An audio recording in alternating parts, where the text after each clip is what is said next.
19세기 영국의 유명한 많은 분들이 은혜를 끼치던 설교 가운데 스펄전 목사님이라는 분이 계십니다. 근데 이분이 일생 가운데 이런 일화가 있습니다.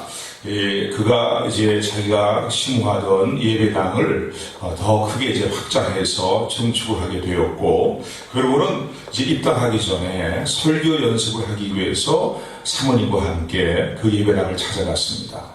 왜냐하면은 그 당시에는 마이크 시스템이 없는 그런 상황이기 때문에 육성으로 하나님의 말씀을 전해야 되는 그런 상황이기 때문에 전에 있던 예배당보다 예배당 크기가 더 커지고 증축이 되었기 때문에 이제 육성으로 이제 설교하는 말이 저 예배당 끝까지 앉아 계신 성도들에게 들리는지 여부를 알기 위해서 사모님은 맨 뒤에 가서 앉아 계세요. 그리고 내가 여기서 강단에서 이제 하나님 말씀을 외칠 텐데 그 목소리의 크기가 하나님 말씀을 증거하는 목소리의 크기가 어느 정도로 크게 하면은 들리는지 여부를 나에게 손을 들어서 표시를 해주세요. 네, 알겠어요, 목사님. 그리고선 사모님이 이제 맨 뒤로 갔어요. 하고 이제 이 스펄전 목사님 설교를 했는데, 그때 설교의 제목이 뭐냐면은 보라, 세상 죄를 지고 가는 하나님의 어린 양이로다 라는 거예요. 오늘 29절의 말씀이죠. 세례 요한이 증거했던 증거인데, 이 말씀을 중심으로 해서 메시지를 전하기 시작했습니다. 보라, 세상 죄를 지고 가는 하나님의 어린 양이로다. 보라. 근데 뒤에 계신 사모님이 소리 안 올라가는 거예요. 목사님 소리가 아직 작아요. 그래서 스펄전 목사님도 스펄이 더 크게 해갖고서는요, 보라, 세상 죄를 지고 가는 하나님의 어린 양이로다. 소리 안 들어. 그래서 계속 목사님이 소리를 지르니까 그제서야 맨 뒤에 앉아있는 사모님 손이 쑥 올라오는 거예요. 그래서 이제 됐고, 이 정도 목소리로 하면은 끝까지 잘 들리겠구나 하고서는 이제 집에 갑시다 하고 사모님이랑 집으로 이제 가려고 이제 교회에서 나오려고 하는데, 그때 마침 교회가 증축되어서 지붕에 펜트 공사가 아직 끝나지 않았습니다. 그래서 지붕에 그 시간에 인부가 올라가서 펜트 칠하는 인부가 올라가서 일을 하다가 황급히 막 내려오는 거예요. 목사님 가십니까? 그러고서 막 내려오는 거예요. 그들이 내려오자마자 목사님하고 무릎을 탁 꿇고서는, 목사님, 제가 죄를 용서받기를 원합니다. 그러니 저를 위해서 기도해 주세요. 제가 지금 하나님의 음성을 들었어요. 이게 목사님이 하나님의 음성을 들었다니요? 무슨 하나님의 음성을 들었습니까? 내가 조금 전에 하나님의 음성을 들었습니다.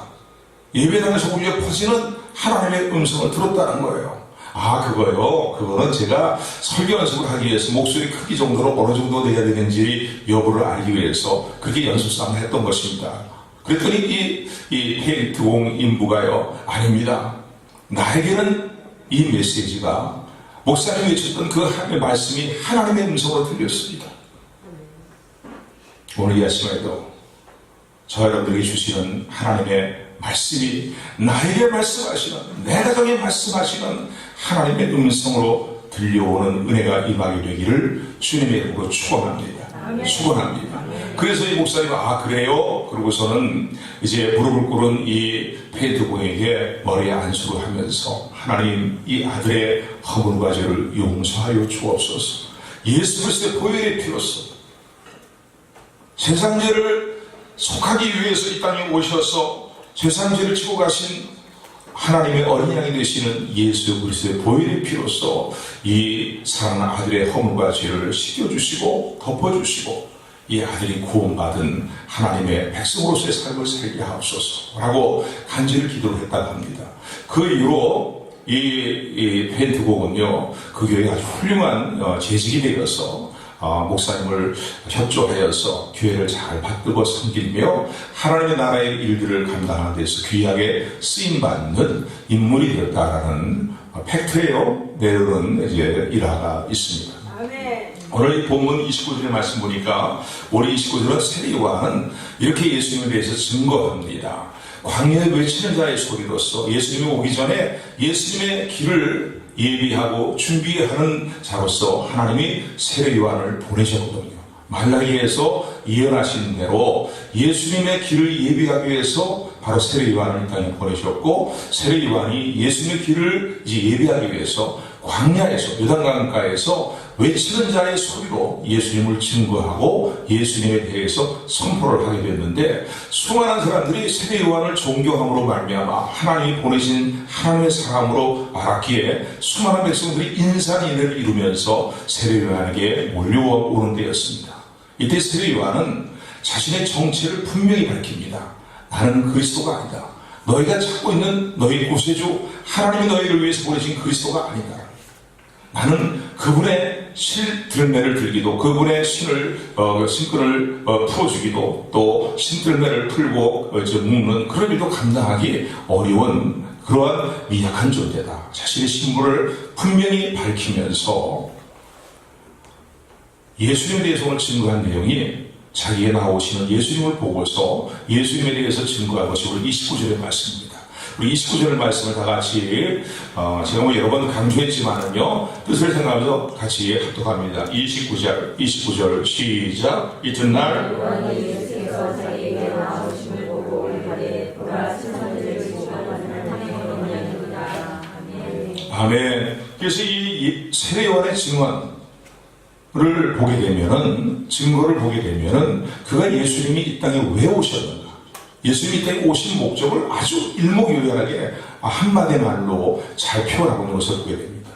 예수님이 이 땅에 오신 목적을 분명히 알고 이제 예수님에 대해서 증거하며 선포했던 오늘 이 세례 요한의 증거를 통해서 또 성령께서 오늘도 이 아침 저와 여러분들에게 증거하시는 오늘 본문의 말씀을 가지고 증거하시는 증거의 말씀을 통하여서 오늘도 고난주간을 이제 앞두고 있는 내일부터 시작이 되는데 저 여러분들의 심령에 메마랐던 심령을 다시 이렇게 세우시는 가슴을 뜨겁게 하시는 주님을 향해서 가슴을 뜨겁게 하시는 하나님의 은혜가 임하게 되기를 주님의 이름으로 축원합니다.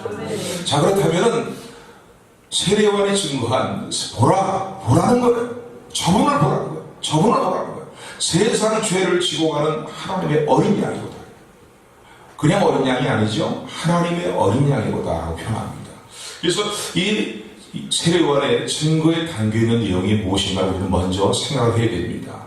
세례 요한이 그냥 자기 느낌대로 그냥 생각나는 대로 그렇게 증거한 것이 아니라 이미 구약 시대에 하나님께서 이스라엘 백성들이 지시하신 그러한 이제 어린 양에 대한 내용들이 성경에 기록이 되어 있습니다.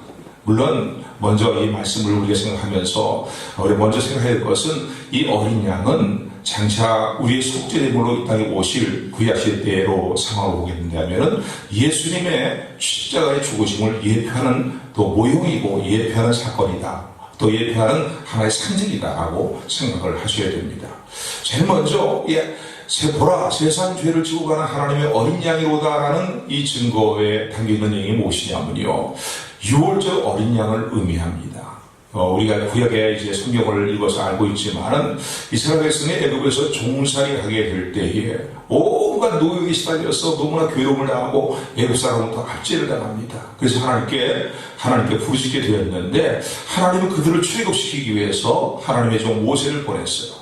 그리고 내 백성을 내어보내라. 내 백성이 광야로 나가서 나에게 하나님께 제사를 할 것이다. 라고 이제 모세가 바로 왕에게 요청을 했지만 바로 왕이 마음이 완고해 갖고서는요 계속 하나님의 징벌을 받는 가운데도 그들은 이 바로 왕은 굽히지 아니하고 이제 이스라엘 백성을 내어보내지 않습니다. 그래서 마지막 10번째 재앙을 내릴 때에 그 10번째 재앙이 무엇이냐면은 애굽에 있는 초태생들 그러니까 육축이 처음난 것뿐만 아니라 애굽에 속해 있는 모든 마다들 장자를 이제 죽음으로 때리는 그런 재앙을 하나님이 내리셨습니다. 그런데 그때에 하나님께서 이스라엘 백성들에게 어떠한 이 조치를 취하도록 하셨냐면 애굽 지역에 살고 있는 이스라엘 백성들은 어린 양을 잡아라. 제물로서 받는 것이 어린 양을 잡아서 그 어린 양의 피를 받아가지고서 어린 양의 피를 문에 들어가는 문설주와 임방에 바르라는 거예요. 그러면은 애굽의 모든 장자들을 치는 하나님의 재앙이 임하게 될 때에 죽음의 사자들이 애굽의 전역을 돌아다니면서 애굽의 모든 가정들마다 들어가서 이제 마다들이 죽음을 당하게 되는데 그때에 문설주와 임방의 어린 양의 피를 바른 이스라엘 백성들의 가정은 죽음의 사자가 뛰어넘을 것이다. 유언, 패스오버라는 단어죠. 뛰어넘을 것이다 라고 하나님께서 지시하여 주셨습니다. 그래서 이 말씀을 믿고 이 말씀을 신뢰하고 그리고 어린 양을 잡아서 문설주와 임방에 달랐던 이스라엘 백성들의 모든 가정은 창자들이 죽지 않고 살았습니다. 그러나 애굽의 모든 창자들과 애굽에 속해 있는 모든 육축들의 첫 초태생들은 다 떼죽음을 당하고 온 애굽 천지가 이제 장례로 인하여서 상을 당함으로 말미암아서 왜곡하는 그런 이제 그 애국의 일들이 이제 온 애국 전역에 널리 울려 퍼지고 널 지역에서 이제 이런 애통하는 소리가 이제 가득 차게 되는 그런 상황이 되게 되었습니다. 바로 하나님의 어린 양을 보라라는 세상 죄를 지고 간 하나님의 어린 양을 보라라고 세례요한이 외쳤던 이 외침은 이러한 내용에 근거한 것이에요. 쉽게 얘기한다면은 사망의 죽음에 처해 있는 우리를 죽을 수밖에 없는 영원한 지옥의 형벌이 사망 아닙니까? 도대체 사망 아닙니까? 또 사망에 처할 수밖에 없는 우리를 그 사망에서 죽음에서 끌어내신 예수 그리스도를 예표하는 사건이라는 사실을 기억하시기를 주님으로 축원을 드립니다. 그래서 문설주와 임방의 어린 양, 바른 어린 양의 피는 무엇을 의미하는 것입니까? 예표하는 것입니까? 십자가상에서 우리를 위해서 물과 피를 다 쏟으시고 우리 죄를 담당하신, 대속하신 예수 그리스도의 보혈을 예표하는 것이었다는 사실을 기억하시기를 바랍니다. 두 번째, 이 하나님의 어린 양, 세상 죄를 지고 가는 하나님의 어린 양이 의미하는 것은 또 구약 시대를 보게 되면은 하나님께서 이스라엘 백성들에게 이제 5대 제사를 5가지 제사를 드리라고 이렇게 지시를 하십니다. 그래서 제사의 규례를 주시는데 그 5가지 제사 가운데에 이제 속죄제라는 제사가 있어요. 또 하나님께 드리는 화목제사들이 있는데 여러 가지 제사들이 있죠. 근데 그 제사는 반드시 제물이 요구됩니다. 제물이 요구돼요. 그래서 특별히 속죄제사를 드리게 될 때에는 이제 소라든가 양이라든가 염소들이라든가 일반적으로 드려지는 제물들이에요. 꼭 우리 양만 드리는 쪽으로 생각하는데 그렇지 않고 염소와 소도 이제 제물로 드릴 수 있었습니다. 드릴 수 있는 규정들이 있었는데 그러니까 다 일반적으로 제물로 드리는 그런 이제 제사를 드리도록 하나님이 이제 이스라엘 백성에게 규례를 주셨습니다. 근데 일반적으로 이 속죄제물을 드릴 때에 대체적으로 일반적으로 많이 이제 제물을 드렸던 육축은 양이었습니다. 그런 의미에서. 그래서 이스라엘 백성들은 매일 아침 저녁으로 번제를 또한 드렸어요. 번제라 제사를 드렸는데 아침 저녁으로 번제를 드릴 때에 또 속죄제사를 또 이제 드릴 때에 바로 이 어린 양을 잡아서 어린 양의 피를 뿌리고 그리고 어린 양의 모든 이제 어린 양을 각을 떠가지고서 그의 모든 살들과 뼈를 발라내고 각을 떠가지고서 번제단에 태움으로 말미암아서 하나님 앞에 이제 제물을 드리는 그런 이제 제사를 드렸습니다. 바로 거기에 해당되는 그것을 이제 그것이 예표하는 것이 무엇이냐? 십자가상에서 나 같은 죄인을 위해서 물과 피를 다 쏟으시고 온 몸을 찢김을 당하신 온 몸에 매를 맞으시고 십자가상에서 몸에 찢김을 당하시고 창 찔림을 당하신 예수 그리스도의 속죄 죽음을 의미한다는 것입니다. 그래서 보라 세상 죄를 지고 가는 하나님의 어린 양으로다가 이 표현은 무엇이냐면은 우리의 허물과 죄로 인하여서 속죄 제물이 되어주신 바로 예수님의 십자가의 구원의 은혜, 구속의 은혜를 값을 치르고 우리를 구원하셨다는 거예요. 공의 하나님의 죄에 대한 하나님의 공의를 만족시킨 그리고 우리를 이제 구원하셨다는 표현을 왜 성량하셨다고 표현하는데 성량하신 예수 그리스도의 십자가의 구속의 은혜를 의미합니다. 여러분 이게 왜 중요합니까? 우리가 십자가의 구원의 은혜를 구속의 은혜를 참민으로 붙들기 전에 우리가 반드시 거쳐야 되는 과정들이 있지요. 그것은 무엇이냐면 나의 죄를 깨닫는 것입니다. 우리가 얼마나 부패한 존재인가. 성경은 그렇게 말하고 있잖아요. 요즘 계속 이 부분들을 강조해서 말씀드리고 있는데 인간은 전적으로 부패한 존재입니다. 신앙의 연수가 더해서 갈수록 느껴지는 것이 뭐냐면 하나님의 은혜가 아니면 받을 만한 가치가 없는 나에게 거저 베풀어 주시는 하나님의 호의와 하나님의 선물인 하나님의 구원의 은혜가 아니면, 하나님의 은혜가 아니면은 나는 울어도 애를 써도 몸부림쳐도 어떻게 할 수 없는 죄인입니다. 사실을 더 절감하게 됩니다. 성경이 그 속에 강조하고 있어요. 인간은 만물보다 거짓되고 높은 것이 인간의 마음이고, 인간은 자기 스스로의 의로움을 가지고 도저히 구원이 이룰 수 없는 존재라는 사실을 성경은 우리 분명히 말씀하고 있기 때문입니다. 그래서 우리가 하나님 앞에서 정직하게 설 때에, 하나님 면전의식을 가지고 정직하게 설 때에 우리는 우리의 참모습을 볼 수가 있습니다. 저도 여러분에게 여러 차례 말씀드렸지만 청년 시절 때에 교회를 가면 죄 그런 얘기 하는데 그렇게 그래 죄가 없는 사람은 없어요. 그렇지만 그렇게 내가 죄를 심하게 진 것도 없고 이런 생각을 가졌었는데 하나님 깨닫게 하시더라고요. 내 자신의 실상을 보게 하시더라고요. 맞습니다. 울어도 애를 써도 몸부림쳐도 어떻게 할 수 없는 나의 죄의 문제를 대속하시기 위해서 속죄제물로 이 땅에 오신 예수님께서, 화목제물로 이 땅에 오신 예수님께서 십자가상에서 몸을 다 찢으시고 피를 흘리심으로 말미암아서, 물과 피를 다 쏟으심으로 말미암아서 나의 죄를 담당하신 하나님의 어린 양으로서의 귀한 사역을 이루셨음을 감사하는 저 여러분들이 되기를 주님으로 축원을 드립니다. 구약의 제물을 드리는 소, 양, 염소 이런 육축은요 하나님의 모형과 그림자에 불과해요. 그런 것을 제물로 드려서 우리의 죄가 대속함을 받을 수 있고 성량을 받을 수 있습니까? 그럴 수 없는 거예요. 그건 예수님에 대한 하나님의 모형이고 예표인 거예요. 그러므로 히브리서 말씀은 참 제물로 이 땅에 오신 예수님께서 십자가상에서 자기의 몸을 제물로 드리시고 예수님이 친히 대장이 되셔서 우리의 속죄 제사를 드리시고 우리 속죄를 이루시고 그리고 하나님과의 관계를 화목하게 하셨다고 말씀하고 있습니다. 이 사실을 믿으면 아멘 하시기 바랍니다. 아멘. 아멘. 아멘. 세 번째, 세상 죄를 지고 가는 하나님의 어린 양이라는 이 세례 요한의 증거는 이런 의미에서 볼 수 있습니다.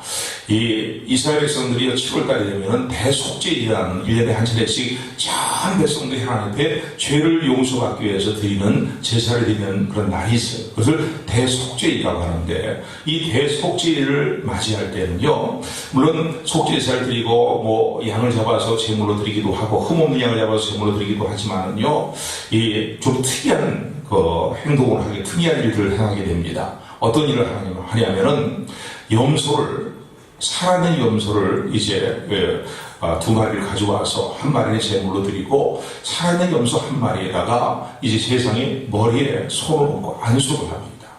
그러면서 온 이스라엘 백성들의 죄를 다 하나님 앞에 고백하는 거예요. 그러면은 온 이스라엘 백성의 모든 죄가 이 염소에게 다 넘어가는 겁니다.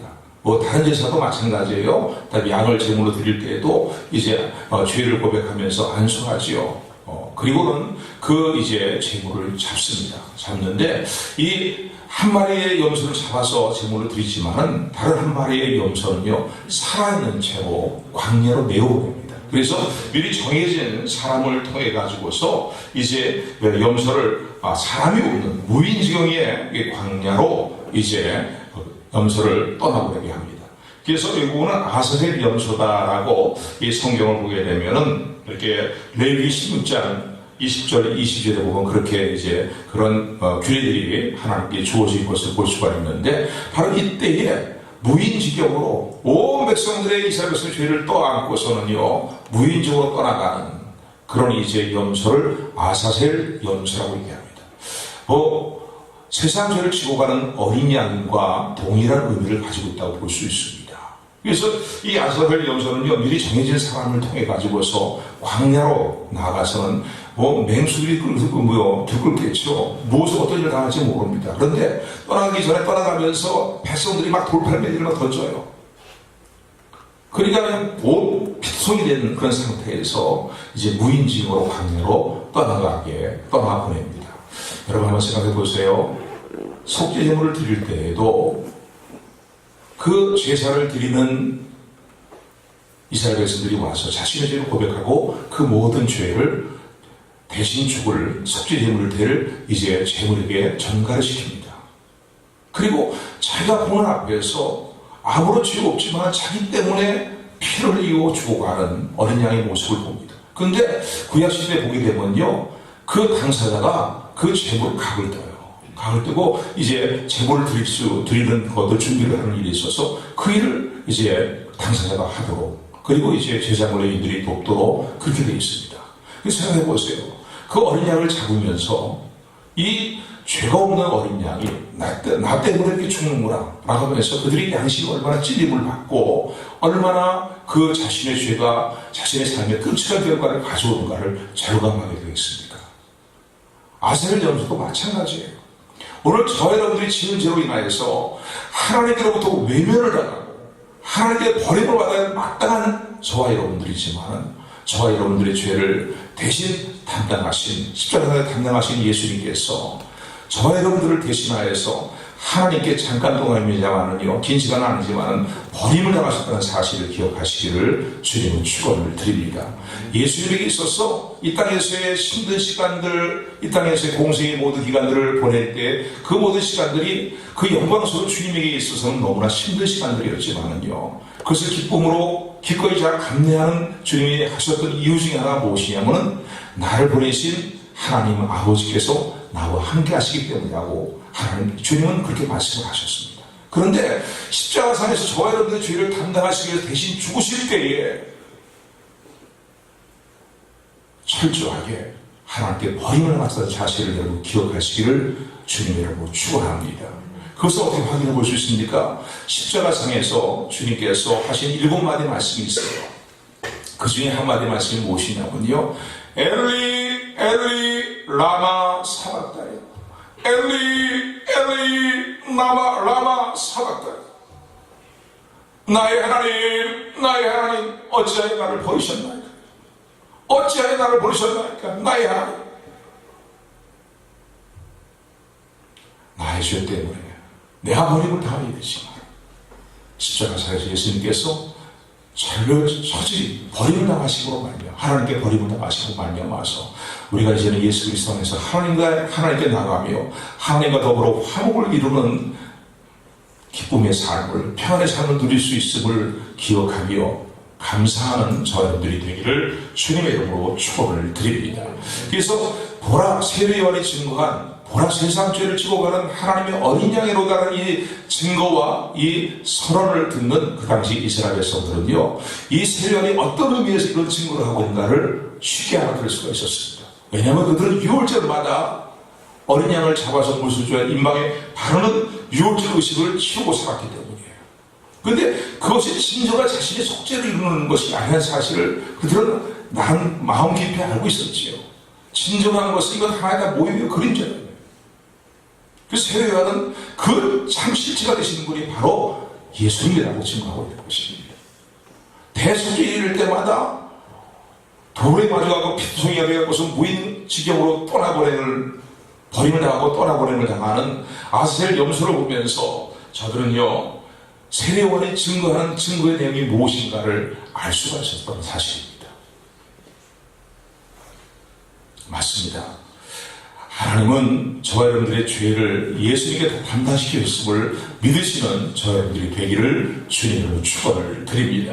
그러므로요, 오늘 이 아침에도 성경에 기록되어 있는 세례 요한의 증거를 받을 뿐만 아니라 이 말씀을 통해서 우리에게 증거하시는 성령님의 증거를 놓치지 않고 붙드는 저와 여러분들이 되기를 소원합니다. 할렐루야! 교회만 왔다 갔다 하는 그런 교인의 모습이 아니라 정말로 나의 죄를 위해서 예수님께서 십자가의 보혈의 피를 흘리심으로 말미암아서 나의 모든 죄가 단번에 영원한 속죄를 받았음을, 속죄가 이루어졌음을 온전한 믿음으로 감사하며 붙드는 저와 여러분들이 되기를 소원합니다. 할렐루야. 그래서 성경이 이렇게 말합니다. 로마서 8장 1절 2절의 말씀을 보게 되면은, 그러므로 예수 그리스도 안에 있는 자에게는 결코 정죄함이 없나니 이는 그리스도 예수 안에 있는 생명의 성령의 법이 죄와 사망의 법에서 너희를 해방하였습니다 라고 이렇게 말씀합니다. 그런가 하면 히브리서 10장 10절 14절의 말씀을 보면은 하나님의 뜻을 쫓아 예수 그리스도께서 자신의 몸을 단번에 들으심으로 말미암아서 우리가 거룩함을 얻었노라. 오직 그리스도는 죄를 위하여 한 영원한 제사를 드리시고 하나님 우편에 앉으사 저가 한 제물로 거룩하게 된 자를 영원히 온전케 하셨느니라. 한번 따라하시 바랍니다. 단번에 영원한 속죄를 이루셔야 돼요. 이 말씀에 쉽게 풀이하는 거예요. 한마디로 표현한다. 2000년 전에 골고다 언덕에서 물과 피를 다 쏟으시고 오가 수욕을 당하시고 오가 고통을 담당하신 예수님이 자신의 몸을 제물로 드리신 그 사건으로 말미암아서 이제는 우리의 죄가 용서함을 받게 됐는데, 그 십자가의 사건을 통해서 오늘 저와 여러분들의 허물과 죄가 단번에 용서받았음을 믿으시기를 주님의 축원을 드립니다. 그리고 그 죄의 용서는요, 영원한 속죄라고 말씀하고 있어요. 그래서 히브리서 말씀을 읽을 때 놓지 말고 붙들게 중요한 단어는 단번에 영원한 속죄를 이루셨다. 한 제물로. 매번 제가 생각할 때마다 또 제물을 갖다 바치는 그런 것이 아니라 자신의 몸을 예수님께서 골고다 언덕에서 2000년 전에 들이신 그 사건을 통해서 단번에 영원한 속죄가 이루어졌음을 온전한 믿음으로 붙드는 저와 여러분들이 되기를 주님의 이름으로 축원을 드립니다. 그래서 예수 그리스도 안에 있는 자에게는 결코 정죄함이 없다고 성경이 오늘 우리에게 말씀하고 있습니다. 여러분, 이 사실이 너무나 중요해요. 교회를 다니면서도요, 우리가 성화를 위한 회개는 매일 더러워지는 바 닦아야 됩니다. 그러나 이미 예수님이 그런 비유적인 표현을 쓰셨는데, 목욕하는 사람들은 다시 목욕할 필요가 없다는 거예요. 예수님의 보혈의 피로서 모든 죄의 용서함을 단번에 영원한 속죄를 받은 사람들은 다시 구원을 위한 회개를 할 필요는 없다는 말씀이에요. 그리고 십자가 그거를 또다시 붙드는 그런 일이 할 필요는 없다는 거예요. 성화를 위해서는요, 우리가 더러워진 바를 매일 닦아야 되니까 죄를 회개하고 주님의 보혈을 의지하고 성령님의 감동을 따라 행하는 삶을 살아야 됨을 기억하시고, 그러나 구원에 대해서는요, 단번에 영원한 속죄를 주님이 완벽하게 이루셨음을 온전한 믿음으로 감사함으로 붙드는 저와 여러분들이 되기를 주님으로 축원을 드립니다. 또한 성령께서 오늘 우리에게 증거하시는, 바로 예수님께서 우리 죄를 증거하신 하나님의 어린 양이라고 사실을 증거하시는 그 증거를 우리가 참 믿음으로 붙들 때에 붙들었다면 어떻게 행해야 되겠습니까? 이제는 그 구원의 은혜에 부합된 삶을 매 순간 결단하며 사셔야 되는 거예요. 아, 예수님께서 내 죄를 다 용서하셨으니까 이제 뭐 죄를 지어도 괜찮구나, 그런 마음으로 살면 안 되죠. 그런 사람들은 정말 진실하게 예수님을 마음에 영접하였는가를 다시 한번 그 여부를 살펴봐야 됩니다. 이제는 내 안에 내가 사는 것이 아니고 나를 위하여서 자기의 몸을 버리신 예수님께서 내 안에 사시는 삶을 내가 삽니다라는 고백이 오늘 저와 여러분의 진실한 고백이 되기를 주님의 이름으로 축원합니다. 아멘. 그래서 주님의 부르심에 부합된 삶을 늘 결단해야 돼요. 온전한 믿음으로 주님의 십자가 보혈을 붙들었다면 매 순간순간 이제는 주님의 뜻대로 살아야 되겠다라는 결단이 있어야 됩니다. 허물되는 일들이 우리 삶 가운데 일어나게 됐을 때 가슴을 찢는 회개로 회개하고, 그리고 어떻게 해요? 주님의 십자가에 보혈을 붙들고 다시 일어나야 되는데, 그 일어나는 순간 다시는 주님의 마음을 아프게 하는, 나를 구원하신 주님의 구원의 의에 기대에 부합되지 못한 내 생활을 내가 이제 청산하고 주님이 기뻐하시는 삶의 자리로 나가겠다는 결단이 매 순간순간 일어나게 되기를 주님으로 축원을 드립니다. 오늘 도덕적으로 윤리적으로 거룩한 생활을 이뤄나가는 것, 내가 거룩하니 너희도 거룩하라고 말씀하신 것, 우리가 기억해야 될 것입니다. 뿐만 아니라 용서하는 삶을 살기를 늘 결단하시는 저와 여러분들에게를 주님으로 축원합니다. 할렐루야, 할렐루야. 예수님이 십자가에 못 박혀 죽으실 때에 제일 먼저 하신 말씀이 뭐냐면요, 용서기도를 드리셨어요.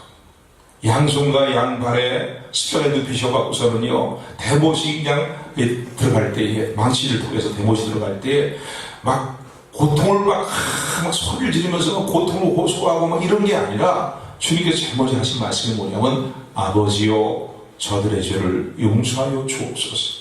저들이 알지 못하기 때문에 저렇게 행하는 것입니다 라고 하면서 자신을 십자가에 못 박는 자들을 위해서 용서기도를 드리고, 그리고 그들을 변호까지 했던 것. 저들이 무시하기 때문에 이런 정말로 해서는 안 될 이러한 죄악을 저지르고 있습니다라고 변론까지 하면서 변호까지 하시면서 용서기도를 드렸던 것을 보게 됩니다. 오늘도 예수 그리스도로 말미암아 모든 죄를 용서받고 구원받은 은혜로 구원받은 예수 그리스도를 믿는 믿음으로 구원받은 백성들이 행해될 일 가운데 중요한 일 가운데 하나는 무엇이냐면 용서하는 삶을 살아가는 것이에요. 특별히 이번 고난주간을 보내시면서 여러분들 마음에 상처를 주시는 주변에 사람들이 있습니까? 아직도 마땅히 용서해야 되는데 용서하지 못하는 그런 분들이 있습니까? 그 용서하지 못한 마음을 그대로 품고 있으면 제일 먼저 피해보는 사람이 누군지 아십니까? 내 자신이에요. 내 자신이에요. 또한 저와 여러분들은 예수님 그리스도로 말미암아 일반 다랄한테는 이미 탕감받은 것 같은 죄의 용서함을 받은 사람들입니다. 그렇기 때문에 백대련과 일반 다랄한테는 비교할 수 없는 수잖아요. 나에게 잘못한 사람들의 죄와 허물을 용서하며 그들을 위해서 기도하며 고난주간을 보낼 때에 이 고난주간이 진정으로 의미가 있는 고난주간이 될 줄을 믿으시기를 주님으로 축원을 드립니다. 할렐루야. 그래서 이제는 주님의 구원의 내에 부합된 삶을 살겠습니다. 또 하나 주님이 오실 그날까지 주님을 증거하며 살겠습니다. 세례요한처럼 앞서는 믿음의 선지들처럼 바로 예수님께서 우리의 죄를 담당하시고 우리를 구원하신 우리를 구속하시는 유일한 구원자가 되십니다. 하나님의 아들이 되신다라고 주님이 오시는 그날까지 예수님을 증거하고 예수님을 선포하는 일들을 조금 더 주저하지 않고 게을리하지 아니하고 이 복음을 증거하는 삶을 살아가는 저와 여러분들이 되기를 주님의 이름으로 축원을 드립니다. 오늘은 종료절이고 이제 내일부터 고난주간에 일정들이 시작이 됩니다. 여러분 고난주간을 보내면서 좀 하나님 앞에 마음가짐, 몸가짐을 좀 살펴보면서 더욱 주님을 향하여서 나가는 삶의 일들을 도모해 나가는 저와 여러분들이 되기를 소원하며 특별히 세례요한의 증거와 또 성령께서 우리에게 증거하시는 이런 증거들을 참 믿음으로 받아들일 뿐만 아니라 여기에 부합된 삶의 결단은 매 순간순간 일어나가는 일들을 통하여서 주님의 고난을 참으로 감사하고 주님의 고난이 헛되지 않는 삶을 이루어나가는 저와 여러분들이 되기를 주님의 이름으로 축원합니다. 축원합니다.